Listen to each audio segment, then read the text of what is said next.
오늘 머니코드 첫 번째는 자동차 섹터를 먼저 알아보도록 하겠습니다. 오늘 아침에 리포트를 또 마침 내놓으셨더라고요. 오늘 유진투자증권의 이재일 연구원 좀 연결을 해보도록 하겠습니다. 안녕하세요. 네, 안녕하세요. 유인투자증권 이재일입니다. 네, 반갑습니다. 대표적으로 현대차 그룹주 최근 굉장히 궁금했는데 현대차, 기아, 글로벌 7월 판매 실적이 나왔습니다. 어떻게 데이터를 좀 보셨는지 궁금하더라고요. 직접 전해주시죠. 일단 7월 달 성적표를 보면은 현대차랑 기아차랑 상반기 때에도 사실 현대차보다 기아차 판매 성과가 더 좋았었거든요. 근데 7월 달에도 그러한 추세가 유지가 됐다라고 볼 수 있습니다. 현대차 같은 경우에는 전년비 5% 정도 판매가 감소한 반면에 기아는 11% 정도 증가를 하면서 상대적으로 좋은 성과를 보여줬고요.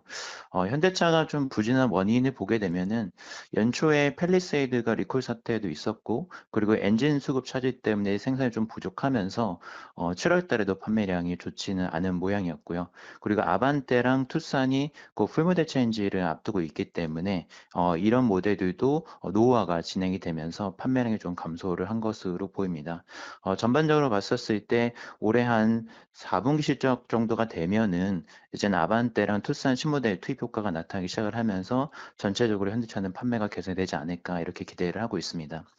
기아는 지금 상반기 때도 판매가 좋았고 7월 달에도 판매가 좋았음에도 불구하고 이러한 좋은 흐름이 주가에는 좀 잘 반영이 안 되고 있는 모습인데 기아의 판매량이 늘어난 모델들을 보면은 전기차 판매량이 많이 증가를 한 것을 볼 수 있습니다. 근데 아직까지는 전기차가 내연기관차나 하이브리드 모델 대비로는 수익성이 좀 떨어지는 문제가 있고요. 최근 국내에도 이젠 중국산 전기차들이 많이 유입이 되고 있고 EU 시장에서도 이로 인해서 좀 가격 경쟁이 심해지면서 수익성에 대한 우려가 좀 존재하다 보니까 주가에 좀 좋은 판매 성과가 잘 반영이 안 되는 모습인 것 같습니다. 네, 좀 엇갈리는 이유들이 있습니다. 일단 기아가 현대차보다는 조금 더 판매가 잘 되는 흐름들이 실적 데이터에 나왔다라는 부분인데, 그러나 기아는 수익성 이런 부분에 좀 브레이크가 걸리는 거고, 현대차는 기아보다 덜 팔렸지만 앞으로 다음 분기 판매 실적을 기대해 볼 수 있는 모멘텀이 있다. 이렇게 전략을 좀 짜볼 수 있겠네요. 자, 그럼 현대차 그룹주 전반적으로 투자 전략을 어떻게 가져가 봐야 될지 궁금한데 어떻게 보십니까? 지금 6월 달 들어서서 6, 7월 달 들어서면서 이젠 주가가 급감을 했다가 주가가 이제 폭락을 했다가 이제 좀 회복 구간에 접어들고 있다라고 보고 있고요. 이러한 회복 구간에서 저희가 1차적으로 주목을 해야 되는 부분은 낙폭과대주들을 좀 봐야 될 필요가 있을 것 같습니다. 그래서 낙폭이 컸었던 종목들이 반등 추세 속에서 결국에는 좀 빠르게 올라갈 것으로 기대가 되기 때문에 뭐 현대차나 뭐 현대모비스 그리고 현대오토바 같이 주가 많이 빠졌던 종목들 주목을 할 필요가 있다라고 보고 있고요. 근데 하반기 때 이젠 전반적으로 이젠 신규로 좀 추천을 드리고 싶은 종목은 이젠 HL 만도처럼 상반기 때는 현대차 그룹주 중심으로만 이제 주가가 좀 달렸었던 모습이 나타나는데 하반기 때에는 좀 소외됐었던 종목들 그리고 상대적으로 덜 올랐던 종목들로 확산이 될 가능성이 높다라고 보고 있어서 HL 만도 같은 종목도 새롭게 부품사 탑픽으로 추천을 드리고 있습니다. 네, 자동차 부품사 HL 만도 최선호주의다라고 말씀해 주셨는데 이렇게 탑픽에 대한 구체적인 전략 조금 더 들어볼게요. 어떻게 보세요? 앞서 말씀드린 것처럼 네. 신규로 이제 부품사 탑픽으로 HL 만두를 추천을 드리고 있고요. 2분기 때에도 실적이 상당히 괜찮게 나왔고 하반기 때에도 호실적을 이어갈 것으로 기대가 되고 있습니다. 그리고 지금 상반기 때에는 로보틱스 관련된 기대감이 이제 가장 중요한 그 주가의 모멘텀이라고 봤다고 한다면은 하반기 때에는 이제 전기차 시장도 상반기 대비로는 지금 뭐 미국이나 유럽 같은 경우에도 판매량이 회복이 되면서 점차 이제 연말로 갈수록 생산 물량이 올라오는 그런 흐름도 나타날 것으로 보고 있고요. 뭐 현대기아차뿐만 아니라 테슬라라든지 뭐 이런 글로벌 업체들도 지금 생산 판매가 회복이 되고 있기 때문에 다각화된 고객사를 보유한 고객이 상당히 유리할 수 있겠다는 생각이 들고 그리고 테슬라의 옵티머스 양산 플랜이 지금 확정이 됐고, 그리고 중국산 로봇 부품에 대한 어떤 미국의 견제가 지금 현실화되고 있기 때문에 여기에서 수혜를 볼 가능성이 있다는 점에서 만도가 상당히 좀 매력도가 높다라고 생각이 됩니다. 그리고 낙폭과대주, 앞서 말씀드린 것처럼 단기적으로 이제 주가 반등 추세 들었었을 때에는 낙폭과대주를 이제 눈여겨봐야 되는데, 현대오토에버 같은 경우에는 낙폭도 정말 컸었고, 그리고 단기적으로 봤었을 때 현대차 그룹의 새만금 AI 데이터 센터 투자라든지 아니면 전반적인 AI 관련된 IT 투자에서 수혜를 볼 수 있는 단기의 성과가 나올 수 있는 매출 구조를 가지고 있다는 점에서 반등 가능성이 높다라고 생각을 하고 있어서 이 두 종목 지금 추천드리고 있습니다. 네, 시청자 여러분들도 앞으로 잘 눈여겨볼 점이 정부에서는 AI 시대에 데이터 센터 그리고 피지컬 AI 강국으로 만들기 위한 여러 가지 도전 전략을 제시하고 있고 투자 흐름을 가져가고 있습니다. 자동차 업종 안에서도 탑픽들 관련주라는 걸 느낄 수가 있는데요. 잘 보시면 도움이 되실 것 같고요. 이재일 연구원의 자동차 업종 내에서 탑픽은 현대오토에버와 부품주 HL 만도라는 거 알려드립니다. 연구원님 잘 들었고요.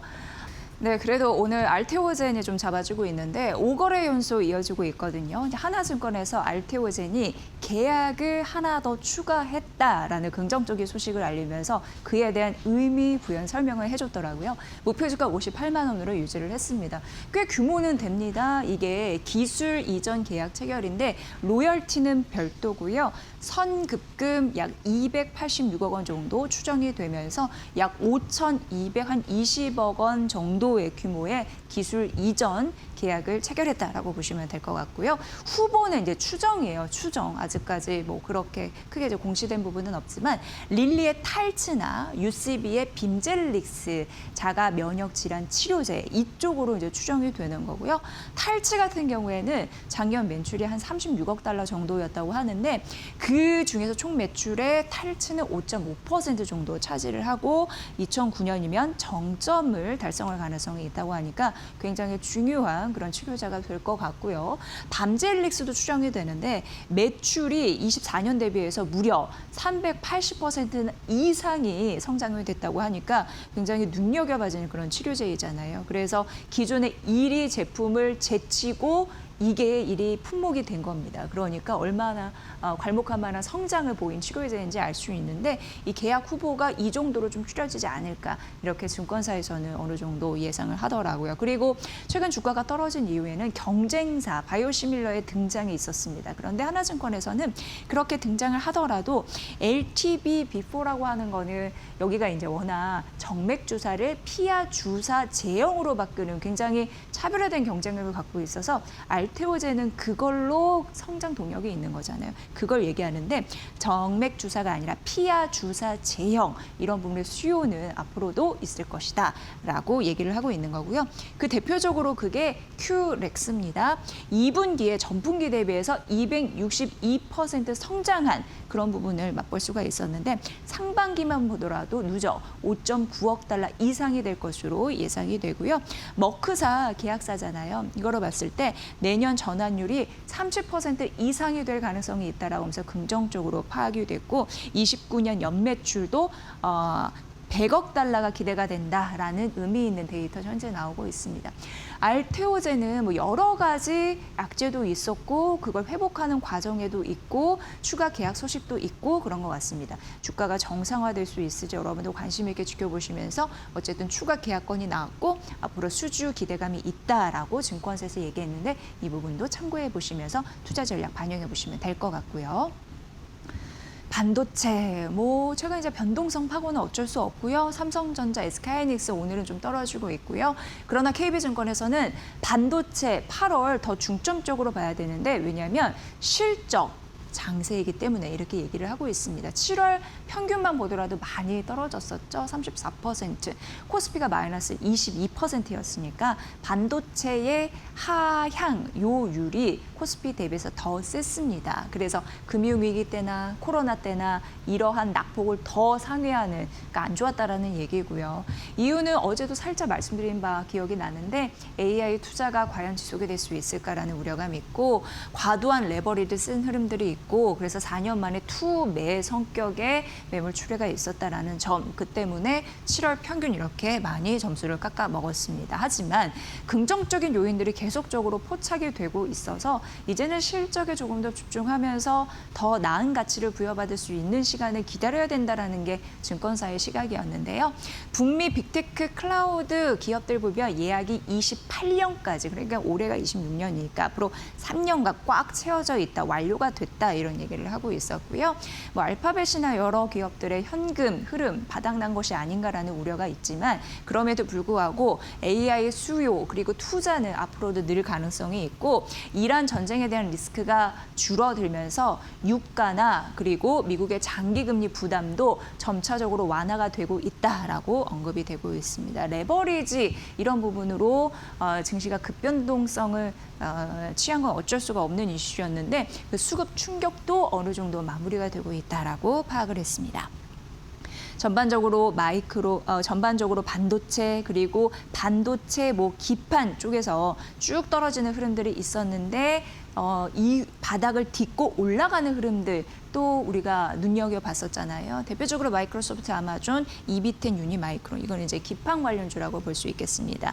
그 바닥 찍고 반등세 우리가 이번 주에 볼 수가 있었는데 코스피 내년 밸류, PBR, PER로 봤을 때 최저치 찍고 있는 상황이라서 8월 실적 장세 속에 반도체 일단 가격 매력이 있고 펀더멘털 봤을 때 큰 문제가 없으니 올라갈 수 있는 가능성이 있어서 8월 역시 반도체는 꼭 포트 안에 담아 있어야 된다라는 전략이었습니다. 참고해 보시고요. 네, 2차 전지 보도록 하겠습니다. 꽤 긴 리포트를 내놨더라고요. 하나증권에서 2차 전지는 결국 ESS를 바라볼 수밖에 없는 그 서사에 대해서 간단하게 설명을 해드리도록 하겠습니다. 지금 AI 시대의 전반적인 역할은 학습에서 추론으로 넘어간 것은 여러분 많이 아실 것 같습니다. 그러면서 데이터 센터도 그냥 저장소에 머무는 것이 아니라 어떤 역할, 결과를 도출해주는 생산 시설로 바뀌고 있다는 거에 착안을 하더라고요. 그래서 젠슨항 CEO도 이런 얘기를 한 것 같아요. 토큰 팩토리라는 얘기를 했습니다. 추론형 데이터 센터를 토큰 팩토리다라고 얘기를 했는데 AI 시대의 여러 가지 문장을 읽고 해석하는 기본 단위가 토큰이라고 머니코드에서 많이 언급을 해드렸는데 AI 토큰을 활용해서 새로운 결론을 추론해서 도출하는 지능을 생성하는 그런 공장으로서의 활약 이 기대가 된다라는 부분이고요. 그래서 토큰이 자율주행이나 그리고 휴머노이드 행동을 이제 구현할 수 있는 그런 부분으로 굉장히 중요한 자원이죠. 이게 피지컬 AI의 핵심입니다. 그래서 오늘 정부 같은 경우에도 피지컬 AI 강국으로 가기 위해서 철강, 화학, 조선 여러 가지 자동차 섹터 연간 10개 산업에 피지컬 AI, 그러니까 휴머노이드 쪽을 개발하겠다라는 의지를 얘기했잖아요. 이거는 거스를 수 없는 투자의 대세가 됐다라는 부분에서 투자 포인트 찾을 수 있을 것 같고요. 지금 데이터 센터의 가치를 지속적으로 언급을 해드리고 있는데 예전에 저장 부분이었다면 이제는 AI 토큰 생산할 수 있는 하나의 생산 공장으로서 그 역할의 범위가 확대가 되고 있습니다. 그래서 GPU만 중요한 게 아니라 토큰 생산량을 얼마나 하느냐에 따라서 기업 가치 이런 부분도 달라질 가능성이 있고 산업을 이해하는 폭도 달라질 가능성이 있다라고 언급이 됐습니다. 그런데 AI 토큰 러시에 대해서 핵심 가치는 무엇이냐 하면 이제 인프라에서는 전력이다라는 얘기를 이 증권사에서는 하고 있었습니다. AI 데이터 센터는 필요합니다. 그리고 수요가 늘고 있습니다. 그러면 AI 데이터 센터가 많이 생길 겁니다. 그러면 어떻게 보면은 AI 데이터 센터라는 것은 정말 필요할 곳에 집중적으로 쓰잖아요. 그러면은 안 쓸 때도 있으니까 당연히 전력이 그러니까 좀 남아둘 수 있는 가능성이 있습니다. 그러니까 배터리 에너지 관련주에서는 그걸 잘 저장할 때 필요할 때 쓰는 그런 에너지 저장 장치에 대한 투자 개념이 번뜩 떠오르실 텐데 맞습니다. ESS 에너지 저장 장치 관련해서 저장 장치, 저장 잘하고 피크 때 그거를 제대로 활용하는 효율성, 가성비 이런 부분을 이제 따질 수밖에 없는데 그런 활용 가치가 높아지면서 ESS가 결국 2차 전지에서 큰 그 역할을 할 것이다라는 가능성이 언급이 됐습니다.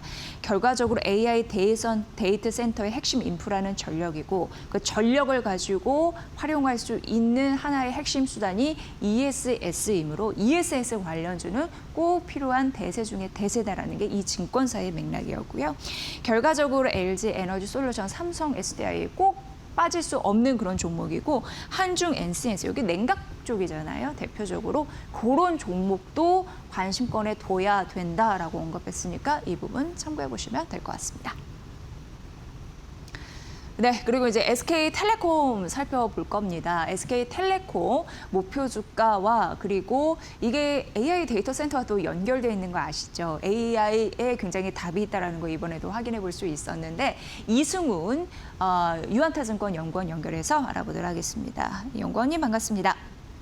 네, 안녕하세요. 유한타증권 이승국입니다. 네, 최근에 이제 통신주도 부각을 받고 있고 SK텔레콤 실적 관련해서도 이제 궁금한데 결과적으로 SK텔레콤 답은 AI에 있었다라는 걸 확인할 수 있었습니다. 연구원님 어떻게 보셨습니까? 네, 아무래도 이번 분기 실적 발표 같은 경우는 실적보다는 일단 AI에 대한 좀 관심도가 많이 높았던 것 같고요. 특히 최근에 지난달에 AIDC에 대한 투자 그리고 SK 하이퍼 설립의 발표가 있다 보니까 시장 관심 자체가 이 부분에 대한 투자비 그리고 고객 유치, 시장 수요에 대해서 좀 궁금했던 것 같습니다. 그래서 컨퍼런스 콜에서 확인된 부분은 일단 첫 번째는 고객이 충분히 확보가 된 후에 구축을 하는 걸 최우선 원칙으로 하겠다라고 발표를 했고요.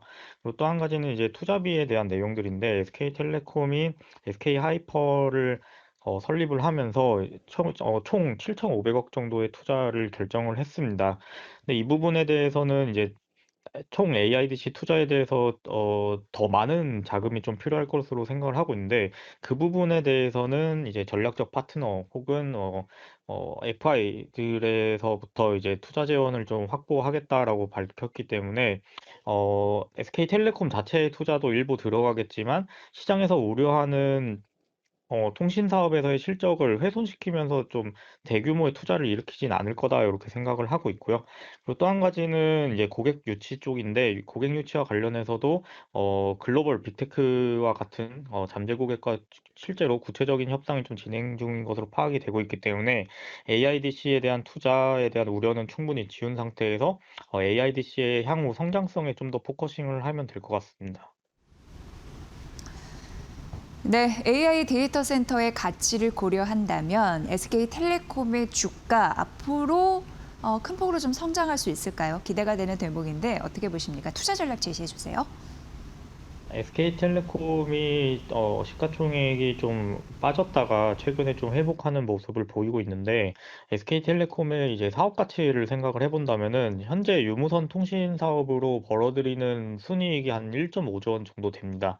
그러면은 텔레콤에 대한 성장성보다는 안정적인 실적을 감안을 해서 한 15조 원 정도의 통신 사업의 가치가 있다라고 보고 있고요. 그리고 올해 연초부터 관심이 많았던 엔트로픽 지분에 대한 가치는 엔트로픽이 현재 1조 달러 정도의 가치를 받고 있다 보니까 SK텔레콤이 보유한 지분율을 감안했을 때 최소 4조 원 정도의 지분 가치를 가지고 있는 것으로 파악이 되고 있습니다. 그러면은 이 통신 사업과 엔트로픽 지분 가치만 하더라도 현재 시총이 충분히 설명이 될 것 같고요.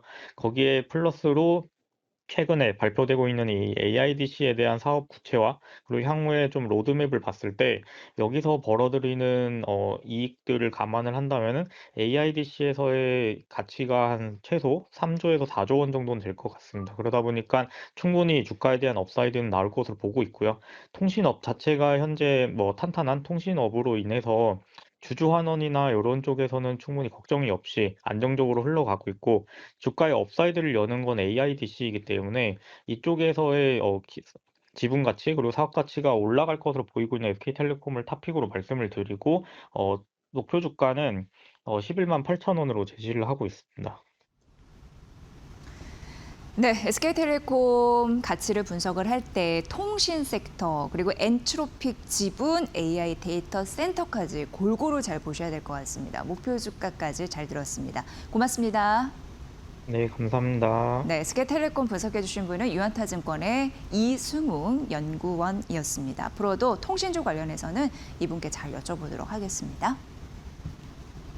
자, 다음 이제 SK텔레콤 워낙 이제 이승욱 연구원이 앞서서 설명을 잘 해주셨기 때문에 요거는 거의 이제 설명할 건 없고요. 앞서서 SK 하이퍼 설립에 대한 말씀을 해주셨잖아요. 그러니까 내년 울산에 100메가와트 AI 팩토리가 순차적으로 가동이 될 것이다라는 언급 있고요. 29년에 5기가와트 그리고 2035년에 15기가와트 구축을 이제 목표로 하는 거 확인이 될 수 있습니다. 추가 투자와 고객 확보, 수요 이런 부분까지 지속적으로 보시면서 DB증권은 SK텔레콤 역시 데이터 센터다라고 얘기하면서 12만 5천 원도 올려잡았다라는 것도 추가적으로 알려드립니다. 네, JP모건에서 우리나라 K보험주 탑픽을 쭉 나열했더라고요. 그래서 일단 좀 간단하게 알려드리겠습니다. 2분기 순이익 봤더니 생명보험 쪽이 더 잘 나왔더라고요. 여기가 121% 성장했고 손해보험이 11%, 그러니까 전반적으로 이제 견조했다라는 실적 확인할 수 있었고, 하지만 이제 3분기 바라봤을 때 이 코스피의 변동성이 워낙 컸잖아요. 그에 따른 투자 이익 리스크를 조금 더 주목을 해야지 투자 전략에 좀 반영을 할 수 있을 것이다라고 얘기를 했고, JP모건에서 K보험주 중에서 가장 눈여겨보는 건 서울보증보험이었습니다. 오늘 흐름 보니까 대부분 이제 보험주는 괜찮더라고요. 그런데 서울보증보험 SGI잖아요. 이게 비중 확대이고 목표 주가 9만 원이고요. 일단 배당 수익률이 높습니다. 9%고 총 주주 환원이 14% 플러스 알파입니다. 그런데 예보 지분 매각은 오버행, 그러니까 물량 출회에 대한 부담이 있으니까 이런 부분 좀 리스크이지만 그래도 거의 탑픽으로 제시를 했습니다. 코리안이 오늘 좀 상승폭이 좀 있는 것으로 확인이 되는데 목표 주가 올려 잡았고요. 배당 수익이 한 6% 되는 것으로 보이고요. 배당에 대한 가시성이 높아진다라는 긍정적인 포인트 잡을 수 있었습니다. 그다음 이제 DB손해보험이 3등주인데 비중 확대이고 25만 원 목표 주가 제시했고 9월 이제 다음 달입니다. 밸류업이나 배당 성향에 대한 기대감이 있다. 그러니까 전반적으로 보면 보험주는 주주 환원, 배당과 좀 연결되어 있는 거 좀 확인할 수 있었고요. 그 다음은 이제 후순인데 삼성화재가 80만 원, 그리고 삼성생명이 목표 주가 낮췄습니다. 현대해상은 목표 주가는 올렸는데 그래도 마지막 주자이죠. 그래서 보험주 탑픽 어떤 걸 관심 있게 보는지 그 이유가 무엇인지 확인해 드렸으니까 참고해 보시길 바랍니다. 자, 그리고 이제 카카오뱅크입니다. 카카오뱅크, 또 해외 증권사에서는 한 목표 주가를 1,000원 정도로 낮춘 흐름들은 있었는데 하나증권에서는 이익 잠재력이 확인된다라고 하면서 35,000원 유지를 했고요. 2분기 보면은 실적이 큰 폭으로 좀 개선된 흐름들이 나타났습니다. 프리미엄 광고 수익, 카드 수수료 비중 이런 부분 좀 높게 나타난 것이 좀 확인이 됐고 새로운 수익원을 잘 봐야 되는데 보금자리용 유동화 판매 수수료 플러스 외국인을 대상으로 한 서비스가 이제 시작되는데 AI와 좀 접점이 있더라고요. 이 부분은 좀 확인해 보시면 될 것 같고요. 마스턴 캐피탈 인수 이런 부분이 있는데 그러면서 어떻게 보면 이제 포트를 확장하는 그런 느낌이 있습니다. 이게 인수에 241억 원 정도 좀 데이터가 나와 있는데 오토 금융이나 중소법인 대출이나 기업 투자 금융 쪽 이런 부분이 좀 확대가 될 가능성이 언급이 되고 있습니다.